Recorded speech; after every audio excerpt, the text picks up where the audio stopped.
বিএনপির অভ্যন্তরীণ দ্বিচারিতা নিয়ে ফেসবুকে বিস্ফোরক মন্তব্য করেছেন নিউ ইয়র্ক প্রবাসী বাংলাদেশি তরুণী ফাতেমা নাজনীন প্রিসিলা।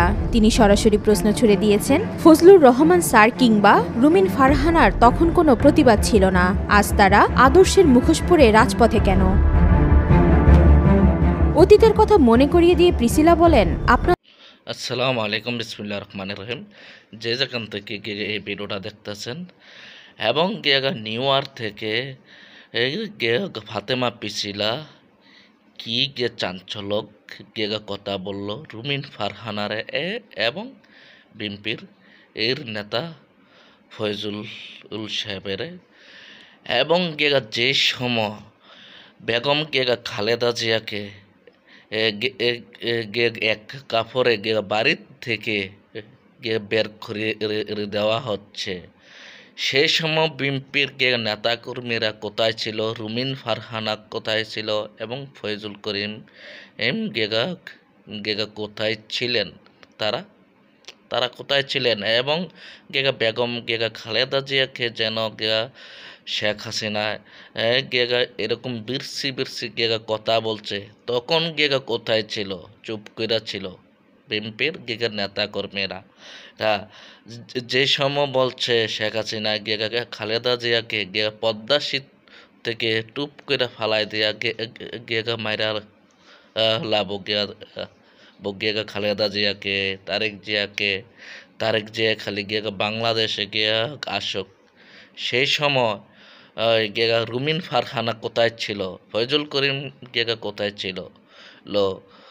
তারা বিএনপির ভালো চাচ্ছে না, তারা বিএনপির খারাপ চাচ্ছে। তারা বিএনপির কিছু নেতা কর্মীরা হচ্ছে ভারতের দালাল এবং শেখ হাসিনারও দালাল। এই ভিডিওতে দেখলে বুঝতে পারবেন কি বলতেছে এবং আপনারা সবাইকে দেখার সুযোগ করে দেবেন, মেসেজের মাধ্যমে জানিয়ে দেবেন। বিএনপির অভ্যন্তরীণ দ্বিচারিতা নিয়ে ফেসবুকে বিস্ফোরক মন্তব্য করেছেন নিউ ইয়র্ক প্রবাসী বাংলাদেশি তরুণী ফাতেমা নাজনীন প্রিসিলা। তিনি সরাসরি প্রশ্ন ছুড়ে দিয়েছেন, ফজলুর রহমান স্যার কিংবা রুমিন ফারহানার তখন কোনো প্রতিবাদ ছিল না, আজ তারা আদর্শের মুখোশ পরে রাজপথে কেন? অতীতের কথা মনে করিয়ে দিয়ে প্রিসিলা বলেন, আপনাদের মনে আছে তো বেগম খালেদা জিয়াকে তার নিজের বাসভবন থেকে বের করে দেওয়ার সেই নির্মম দিনটি? বাড়িটিও গুড়িয়ে দেওয়া হয়েছিল রাষ্ট্রের সহায়তায়। তারপর টেলিভিশনের পর্দায় প্রচার হলো, ঘরে নাকি পাওয়া গেছে মদের বোতল। বাংলাদেশের একজন সাবেক প্রধানমন্ত্রীকে নিয়ে এমন অপমানজনক নাটক হয়েছিল রাষ্ট্রীয় প্রচার যন্ত্র ব্যবহার করে। বেগম খালেদা জিয়াকে নিয়ে বলা হাসিনার কটূক্তিগুলো উল্লেখ করে তিনি বলেন, বেগম খালেদা জিয়াকে নিয়ে হাসিনা এমন কোনো নোংরা কথা নাই যা বলেননি। শেখ হাসিনা তখন মন্তব্য করেছিলেন, খালেদা জিয়াকে টুপ করে পদ্মায় ফেলে দেওয়া উচিত। একজন 70 ঊর্ধ্ব রাজনৈতিক নেত্রী, যিনি তখনও একটি দলের নেতৃত্ব দিচ্ছিলেন, তাকে নিয়ে প্রকাশ্যে এমন মন্তব্য। হ্যাঁ, এটা এই দেশেই হয়েছিল। বিদেশে চিকিৎসা নিতে চাইলেও সুযোগ দেওয়া হয়নি। একজন মায়ের এক ছেলে মারা গেল, আরেক ছেলে প্রায় 17 বছর ধরে নির্বাসিত। প্রিসিলা প্রশ্ন করেন, জিজ্ঞেস করি আপনাদের, যদি সেই প্রধানমন্ত্রী আরও 5-10 বছর ক্ষমতায় থাকতেন তাহলে কি হতো বেগম খালেদা জিয়ার ভাগ্যে? তারেক রহমানকে কি আমরা এমন মুক্ত দেখতে পেতাম? অভিযোগ তো এমন, উনি বলেছিলেন, সাহস থাকলে দেশে আয়। তাহলে কি আজকে এই নিঃসঙ্গ রাজনীতিবিদদের কেউ আর থাকতেন? তখন কিন্তু অনেকেই নিশ্চুপ ছিলেন। ফজলুর রহমান ও রুমিন ফারহানার কাছে প্রশ্ন রেখে প্রিসিলা বলেন, ফজলুর রহমান স্যার কিংবা রুমিন ফারহানা ম্যাডামের মুখে তখন কোনো প্রতিবাদ ছিল না, আজ তারাই রাজপথে আদর্শ আওড়ান।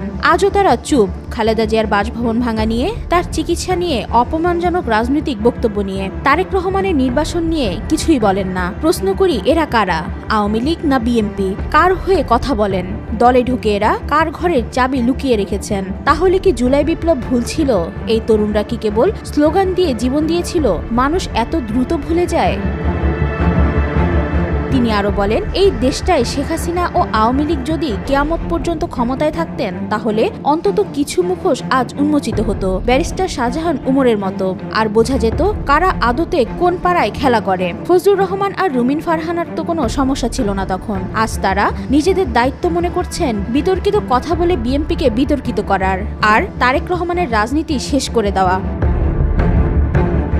সর্বশেষ প্রিসিলা বলেন, জুলাই বিপ্লব কি তাই চেয়েছিল? এই বয়স্ক নিঃসঙ্গ শয়তানগুলোর মুখ বন্ধ করার ক্ষমতা বোধ হয় এই দলের কারণেই। কিভাবে একটা জনপ্রিয় দলকে মাতাল নিঃসঙ্গ কিছু মানুষ অজনপ্রিয় করতে কাজ করে যাচ্ছে। ওয়াহিদা পারভীন ঈশিতা, আজকাল।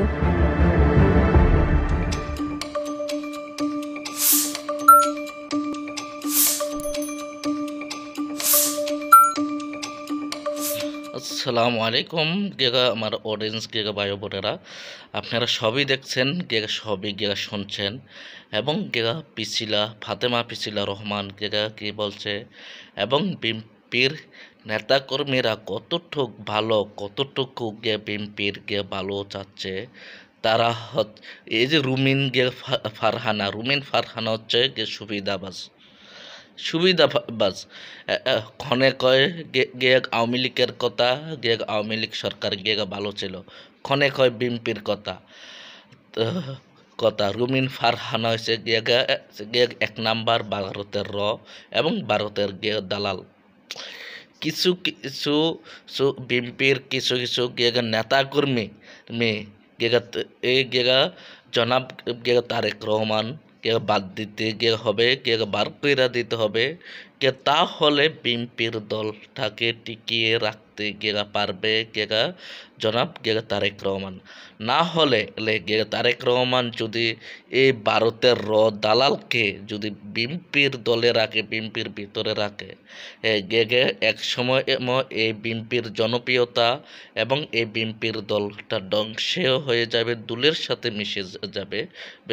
আমি এবারের মতোই বিদায় নিচ্ছি। আসসালামু আলাইকুম।